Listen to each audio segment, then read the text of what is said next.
سلام، با فردبوک همراه باشید برای درست کردن یه خورشت خوشمزه گیلانی به اسم خورشت آلوچه یا هلیچاو.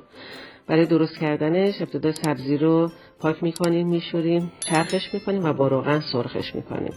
گوجه سبزی ملس رو با یه لیوان آب داخل قابلمه میذاریم، روی حرارت میذاریم که بپزه. بعد از صافی ردشون میکنیم، شیره‌ای به دست میاد که کنار میذاریم برای داخل خورشتمون. داخل قابلمه سیر رنده شده روغن، زردچوبه ریخته، مرغ رو که از قبل جوشوندیم آبش خالی کردیم، دو طرفش رو کمی تفت میدیم، آب اضافه میکنیم و شیره آلوچه یا همون گوجه سبز که ملسه.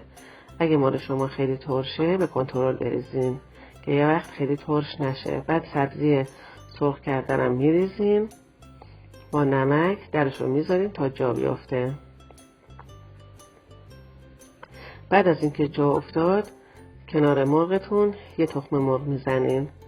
بعضی مناطق فقط از مرغ و تخم مرغ استفاده میکنن، بعضی جاها فقط از تخم مرغ، دیگه مرغ نمیریزن. حالا به اختیار خودتون، هر کدومی که دوست داشتین استفاده کنین و بپزین.